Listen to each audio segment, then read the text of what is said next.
Hello, everyone. Today's interview is with a special person to my heart. He's my son, Nawaf Nooruddin.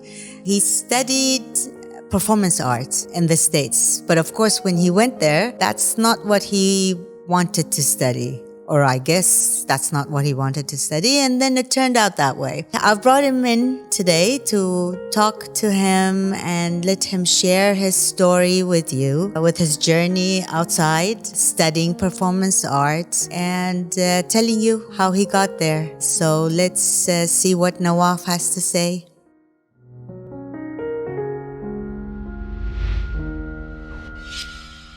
Hi, Nawaf. Hi. Nice to have you here. It's really nice to be here, to be Yeah. honest. I remember seeing the space when it was just coming up. So to see it in action now it's really great. And I think it's already provided a safe haven for a lot of people. And I think it will continue to do that. So thank you for this space. Yeah, really. thanks. Today we want to hear your story here. Okay, and we can start with, let's say, high school. Okay. And then take us through high school, and then what happened after high school, and then you went to college. So let's start with high school. Okay. What happened in high school? What happened in no, high school? no, what happened in high school? But you know what I mean. I don't want to know that. No. But yeah. I mean, what specifically are you going for? Okay, For in so high you school? were in high school and you started, your grades were good. Yeah. We decided that it was a good opportunity for you to go to the Crown Prince's Yep. program. The scholarship program. The scholarship.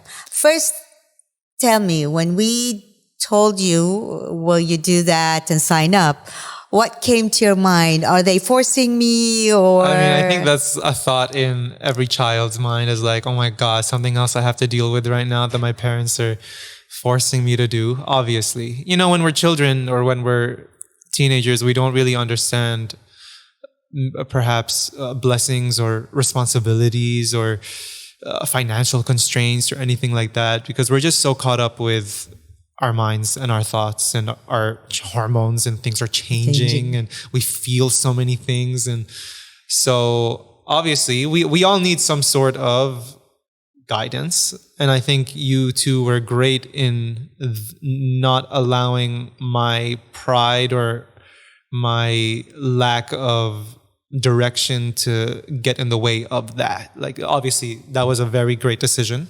Okay. It was something that you guys saw as a good thing in the long term, and obviously I'm grateful for it now in retrospect. But initially I was like, oh my God, I'm already giving them good grades. Why do they want me to do something else? You know? Okay. Naturally. Yeah, I know. I was a gamer in high school, so for me it was just, okay, now I have less hours to game, and that sucks. Okay. Great. So you got into the program, and it's what, a 2-year program, right? I believe it was either was 2 years 11th? or a year and a half. No, I think it was halfway through 11th grade and then into 12th grade. if I'm not mistaken. Okay. But even before getting the scholarship, Yeah. you had decided that you wanted to go to NYU. Mbala. Did I? Oh, yeah. I remember. Okay. I remember that. You came and All you right. told us it was time to fill in the application forms Okay. For uni. Yeah, that was in 12th grade though. Yes. And then you... Oh, yeah. I see you. So before getting the scholarship, but I was already in the program. Yes. Okay, this makes Okay, sense. yeah. I agree with you. So you came to us and you said, you know what? I want to go to NYU. And that's the only place I want to apply for. This is true. Okay. And whether I get the scholarship or not, I want to go there. So we said, fine, apply for it. Now, when This is you were true. applying for NYU, why NYU? What was it there that you wanted to go there? Okay. So you said that you guessed that I didn't want to study something in the arts, right? That wasn't something that I wanted to do going to the US. But I think that it was always in the subconscious that there was an artist in me that needed to be discovered, and that there was a lot that I needed to express through art, whatever art form that was. I mean, even as a child, I insisted on learning piano and going to singing lessons. And I did violin for a little bit too, but that didn't last. And piano didn't last. Oh, no. I mean, piano still lasts. Yeah. But the discipline sort of disappeared for a while, and I had to find it back in my own terms. But art was always the center point for me. I mean, I don't remember a single time where I wasn't singing in the day. That was the biggest thing for me. I would wake up singing. I would annoy my friends in school singing. And then you annoy my brother in the house singing. Obviously, the walls are thin, but no matter how much resistance I got, I could not stop myself from doing that. And I think that that's a big testament to where I am today and who I am today, is using my voice, and especially using my singing voice. So I think that art has always been there. And besides the piano lessons, you started taking vocal. Yeah, I took some vocal lessons too for a few years. Obviously, it just was always something that I really wanted to go for. And despite whatever opportunities, I don't want to get into that. It was just something that I was relentless about. Yeah, but let's go back. Okay. I remember it was 12th grade and we were coming towards the end, and you were trying to decide what to study. Right. And you I were was undecided. Very undecided. I was undecided. But now what I'm trying to say is, I remember you were undecided, yes, but it was a lot more towards science that you were undecided. Yeah. I don't remember at all ever talking about art. Yeah. Or performance I don't think I was brave enough to talk about that. Ah, okay.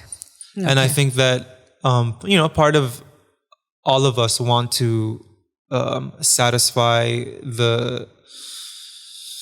our peers, satisfy our authority figures in our life, and make everyone proud, including ourselves. But there's always that voice. And I think all of us know what voice I'm referring to when I talk about this inner voice that always whispers to you, but there is this. Yeah. But there is this. Of course. And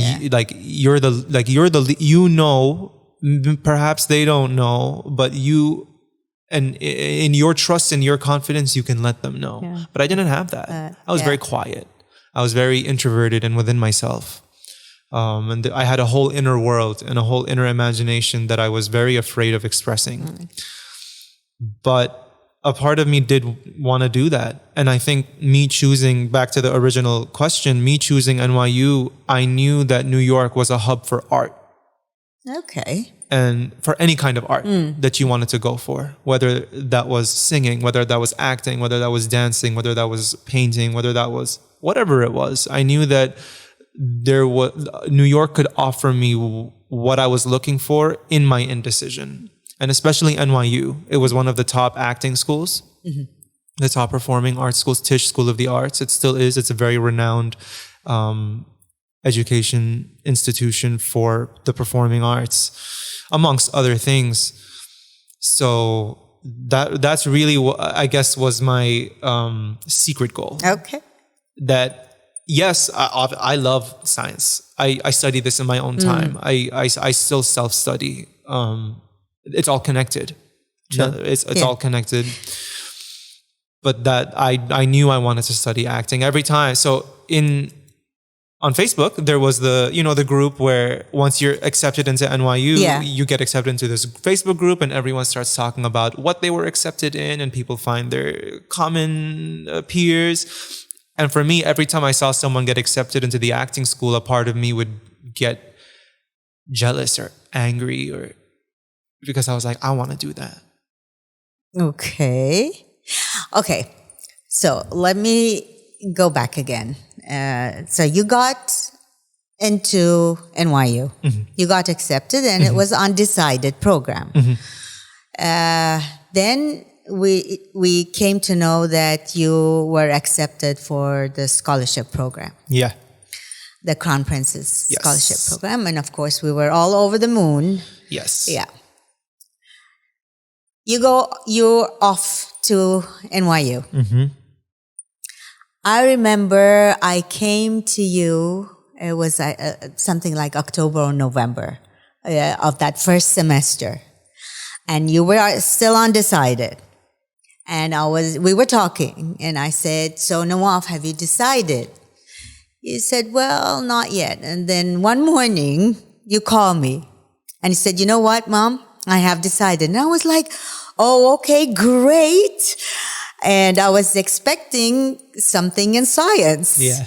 Okay. I think I was leaning towards like astrophysics. Yes. Or something Yes. like that. Yeah. Yeah. So, of course, I was expecting that. Yeah. And then you said it's performance art.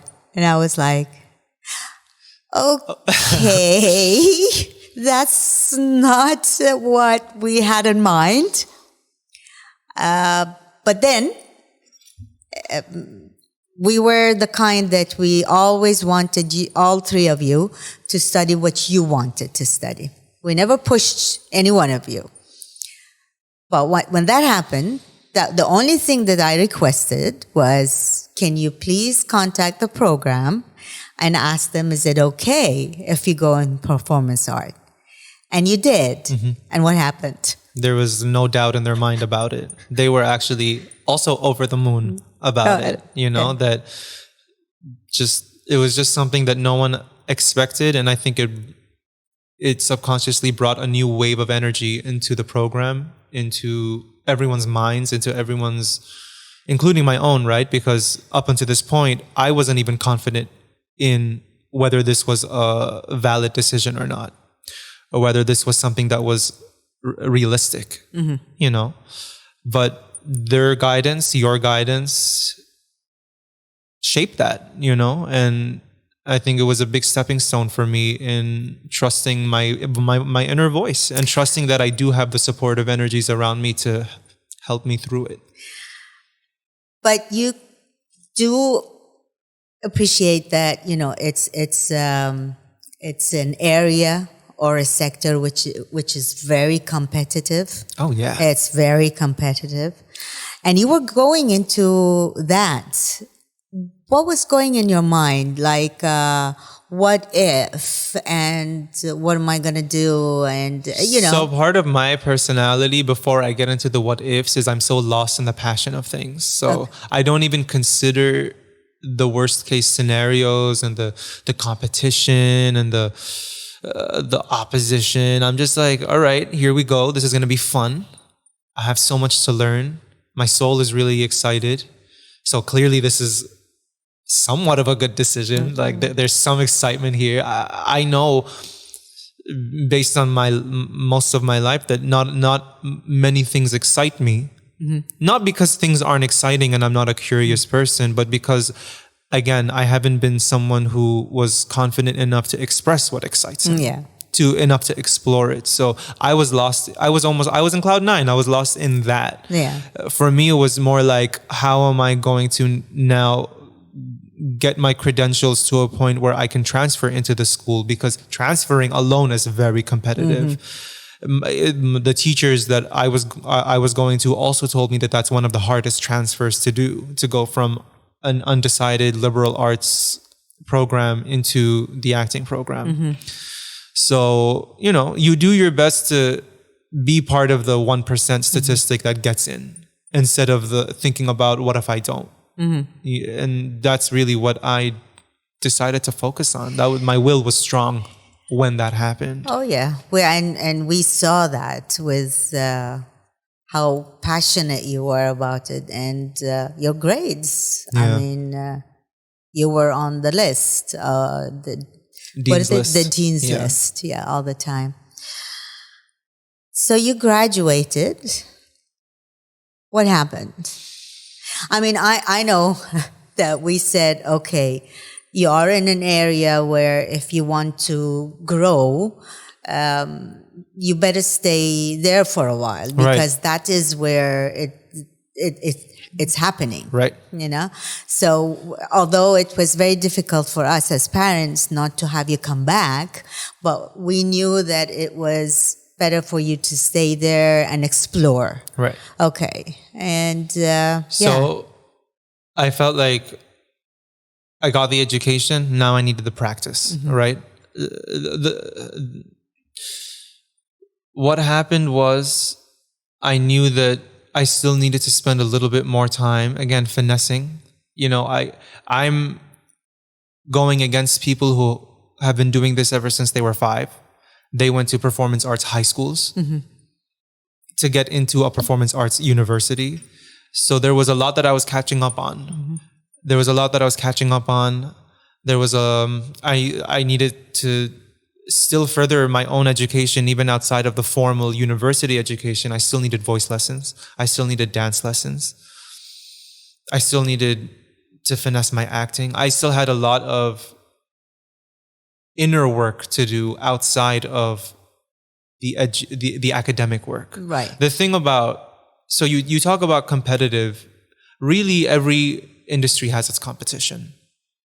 The thing about being a performance artist or being an artist in general is you're putting your entire self out there. It's not that you're just putting your intelligence out there or that you're putting your experience out there. You are selling your body. You're selling your voice. You're selling your face. You have to take care of every one of those aspects because it is so easy to criticize any one of those things. And then not only are you doubting that aspect, but you're doubting your entire existence. And you're like, should I be doing this? Should I be creating? So really I still needed a lot of healing. I had to do a lot of healing. I had to do a lot of soul searching, which is again a very vague term, but all that is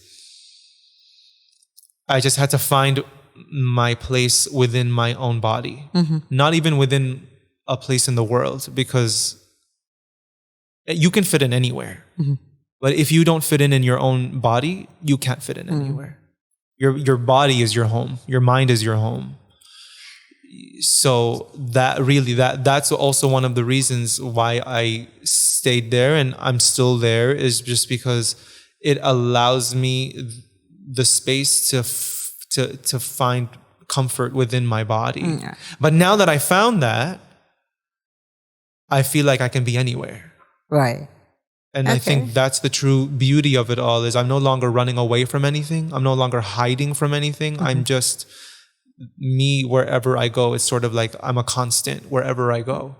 And this is, I think, what really opens up the creative channels and really makes you feel confident in expressing what it is that needs to be expressed.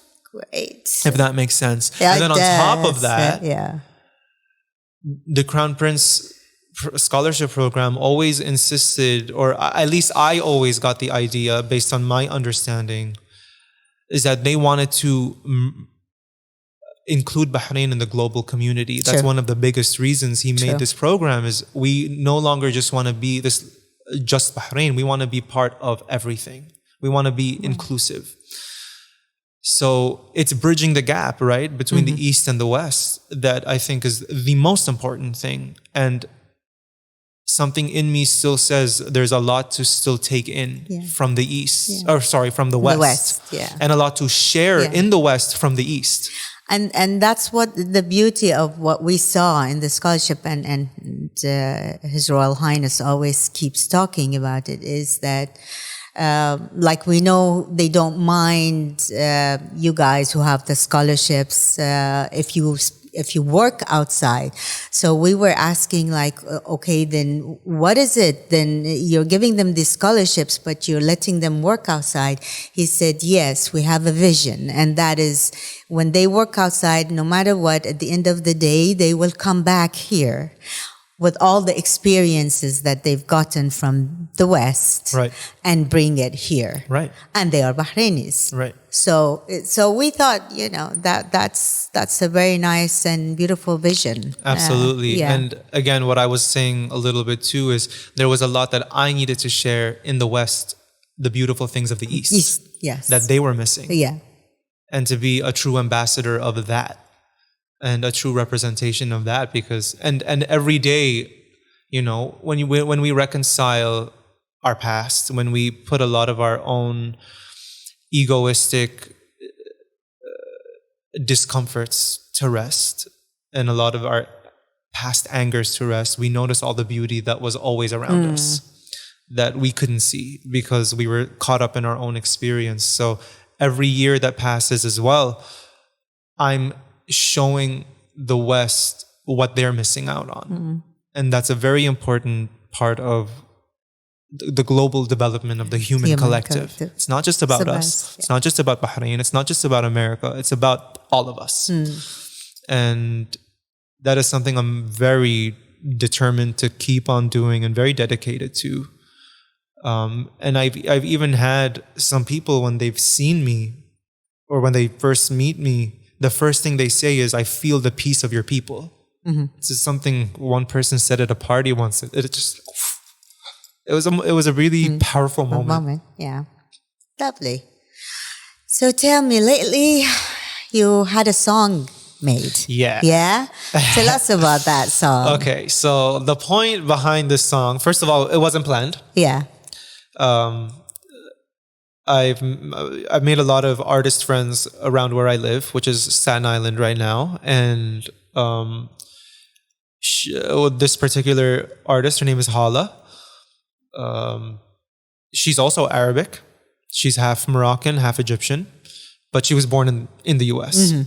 So really, she's a Westerner with Eastern ideals, Right. which is kind of the opposite of me, which is very interesting. And we've known each other for a few years now, and this is the first time we had really gotten into a project together. And it came about because we had a mutual friend who came to her and said, we want to make a song to empower women in Egypt.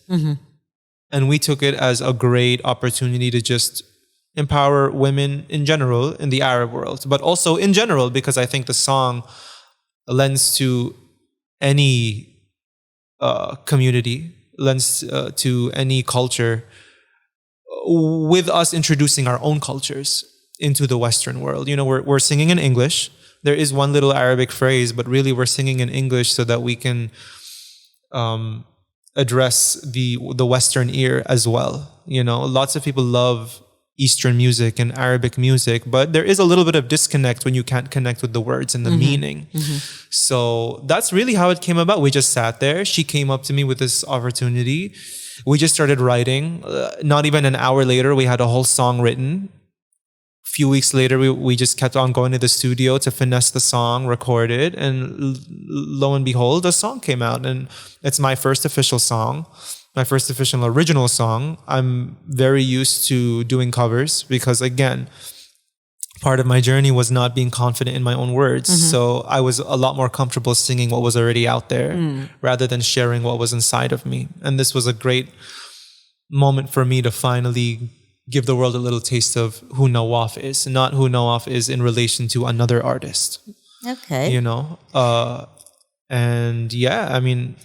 but I remember at one point after you graduated, you were concentrating more on like Broadway shows. Yes. Performance. Right. So you started that way, and you were going through a lot of auditions and all that, and now you're singing. You're going towards singing. When did the shift happen, or are you still thinking of performance? Performing. So, absolutely. Yeah, I understand. So, like I told you, when I was a child, all I did was sing. Right. It was less about acting and more about singing. So I always that was my first love. My acting program, I was lucky. So Tisch School of the Arts at NYU, the acting training that you receive depends on which program you're admitted to. Even within the acting program, there are about 6 or 7 different acting techniques. God decided to take me to the one where there was formal singing training. Okay. And personally, the acting classes were stressful for me, but every time the singing classes happened, that's where my full creativity came out. Every day, every week, I was coming with a different song, and most people would be stuck on one song for the entire semester. Okay. But for me, it's like, no, I want to do this today. I want to do this next week. I want to do this next week. Different style, different singer, because I have a whole repertoire of music that I've already memorized. I mean, the first time I saw a musical, Phantom of the Opera, the movie version. Oh, yeah. I memorized every line. Yeah, I know. Because it was an operetta, so it was all sung. I memorized every line. I've never really had a problem with memorization. It was always the connection to whatever piece it was. So singing comes to me so naturally. And I was blessed to be given acting training that had singing in it. And that's when it was also getting more solidified in my brain that yes, I love to act. There's a lot of challenges there for me. But when it comes to singing, I lose myself. Yeah. And that's what we look for, is when we no longer are too worried or we think too much about what we're doing. We're just doing it because we love it. Right. So, but again, I studied acting. So a part of my brain was too tied to, okay, but I have to act. I can't transition into something else. This is, we've, a lot of money was put into this. It was a big investment. I have to keep going for acting. But as the years went by, I sort of surrendered that and decided, well, singing is still performance arts. Yeah. It's just another aspect of it. And I just needed to find my place in that. And now I just feel like this is more of what I want to dedicate myself to consciously. However, I'm always open to an opportunity. So if it's an acting opportunity, I'm going for it. But I'm looking for the singing opportunities. Yeah. Let me go back to where you had that audition come up for Aladdin. Right. Remember the movie? Yeah, the live action. And we were all so excited. Yeah. But at the same time, we didn't want to show our excitement too much, because what if you did not get it? Right. And we were too scared for you. Right. And for the longest time, we knew that you were still on the list of maybe being chosen for that role. Mm-hmm. And then it didn't happen. What was going in your mind? When it didn't happen? No, well, you went for the audition, and it was very exciting. It was. Yeah. I met some cool people. It was almost going from 0 to 100. Yes, you know what I mean? Yes. And we were scared because, we thought it's too soon. It's too soon. And now in retrospect, I do see that it was too soon. Yeah. Like I said, I had a lot of healing to do still outside of learning academically and learning the technique. You have to be very comfortable in your own skin, and I wasn't when that was happening. Who was the director? Remind me. The Guy Ritchie. Oh, Guy Ritchie. Yeah. Well, how was it? Was it exciting to meet him? It was very. Honestly, it all just felt like a little bit of a dream. I was just like, none of this really feels like it's happening. But I'm just gonna be the coolest person I can, like the chillest person I can be. Like, yo, what's up? Instead of being like, oh my god. Yeah. So when I met him, it was in a hotel, and it was in this like grand meeting room, and it was so lavish everywhere. And I was just walking in, like this little person sitting at this table, and he was trying to figure me out, as a director. He's trying to figure out who the lead of his movie is going to be. And for me, I didn't give him Aladdin vibes, but I gave him my vibe. And it was just something that I'm so grateful and blessed to have had, just that experience of a little foot in the door, right? And seeing what it's all about. And it's not like I wasn't starstruck. I don't think I can get starstruck very easily, but it was definitely a humbling moment of, this doesn't happen every day, right? And just enjoy it. Exactly, and even to connect with a mind like his, and he's at a very sophisticated level of his artistry. Right. So to be able to have shared with his energy and his frequency, I think also was something I needed in my own healing. Okay. It was part of the journey. So you went there and you had the audition and all that, and then waited for months. A period, months. Yeah. And then the decision came that they went for another. They casted someone else. Yes, and I saw it in the news. Yeah. Yeah. Okay.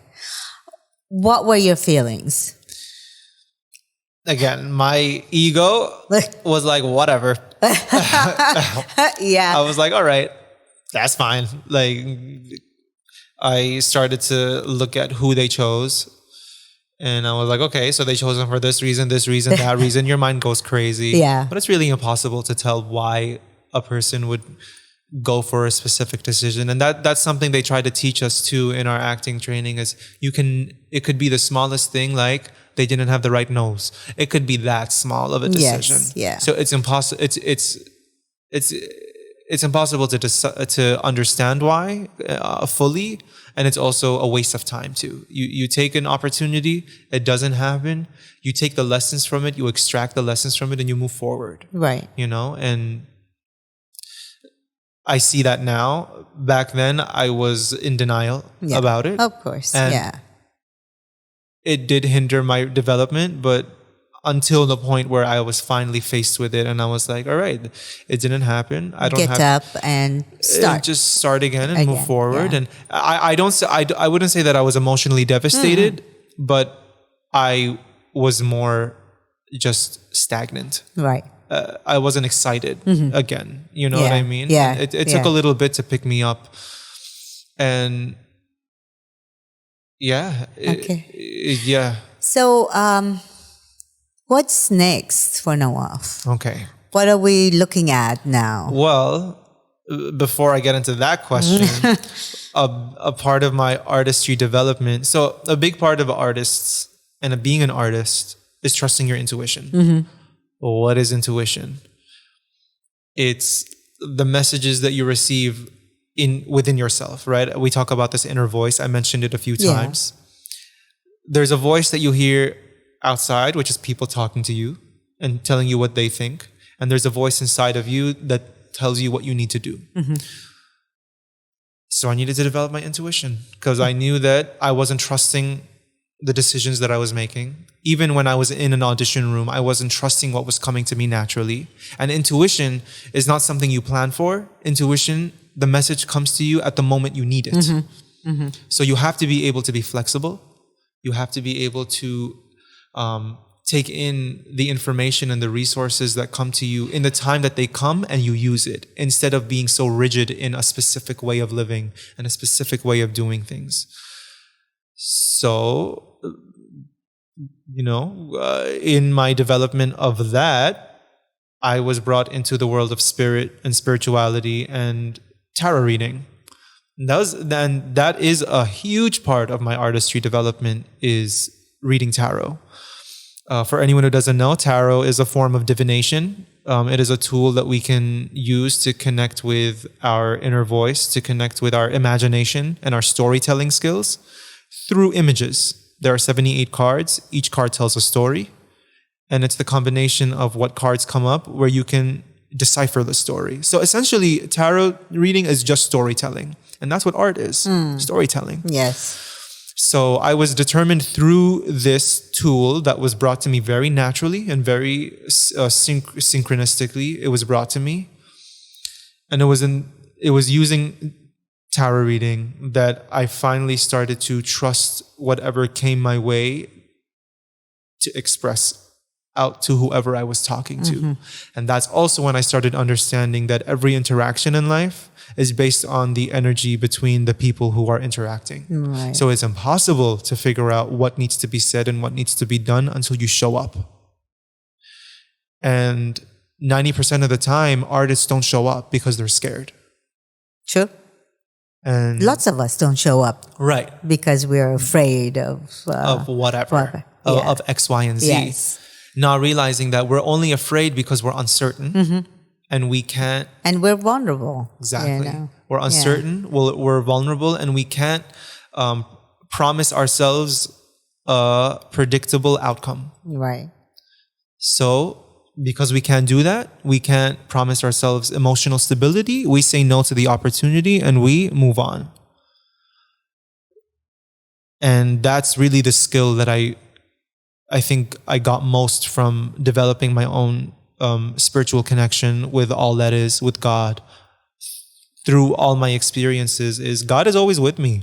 And the inner voice that I listen to is God, who is always telling me, this is what you need to do. This is where you need to go.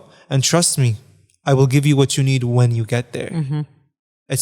I can't give you what you need before you get there. That's the great mystery of it all. Okay. And that's the excitement of it all. Of course, yeah. So really what's next for me is I also, aside from singing and releasing songs, I do have a YouTube channel right now. It's called Taro Juice that I'm releasing with another one of my partners, a spiritual partner. Her name is Naze Kara, who I met online. We've never met in person, which I think is also the beauty of connection, is the moment we met, we just knew that there was something that we could create together.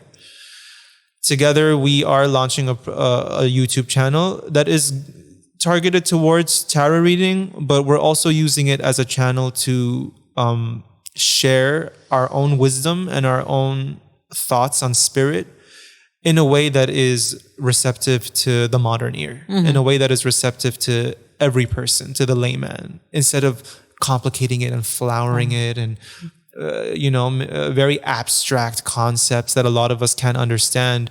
We're, through our own experiences, we've come up with a lot of lessons and wisdoms that we've extracted. So I'm in these two worlds right now. I have a channel and I have some songs that need to be released. Yeah, but as parents, always looking at practicality of things at the end of the day. Sure. So we sat down and we talked and we say, what if you go back and you study? Right. And we talked about that. Right. You're looking into that. I am. So what is it that would make you back? What area would you be willing to go back and study? Right. So based on my experiences, based on me understanding that we are all connected and we are connected with our planet too, I think it's important to, again, get that, I think that scientific knowledge that I was craving in the past, to get that again. And I think the beauty of it all is finding the connections. So to be able to bridge artistry and spirit with academia and with science really is the way that we're all going here, is we're finding the commonalities in it all, that spirit and consciousness is in science. So right now I'm looking at plant biology. I think that's plant biology. Yeah. Okay. Understanding how, and this is also something that I was interested in when I was in high school, but I expressed it to my friends, but I never really was vocal about it, is botany and plants. Because plants are just another level of consciousness that operate like us.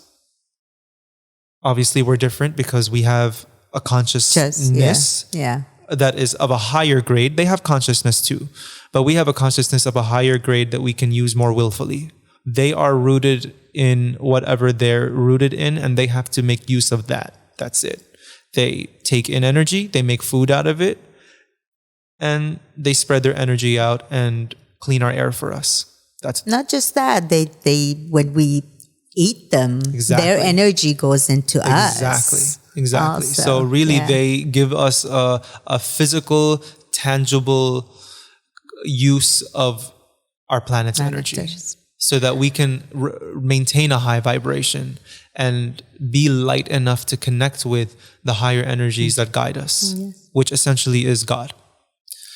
So that is the biggest thing I'm looking at. However, you've also put in my circle positive psychology. I'm also considering that a little bit. I'm really just again, I have thoughts. I have options, and I'm waiting to get, instead of again being rigid, I'm flexible. So I'm waiting to get the answers to make that decision for myself instead of rushing into it.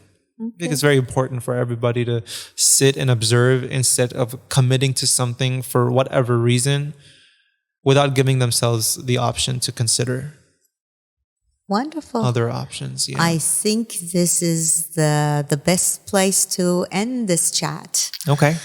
Right there, and then wait later on and bring you back and see where Nawaf decided to go to. Right. I'm excited to know where I'm gonna go. So I think that's a good idea. Thank you for giving this opportunity for me to to have you here in my space and share your story with us. Well, and thank you for giving me this chance. I Thanks. think I've learned a lot about myself too. So Thanks. thank you. Thank you.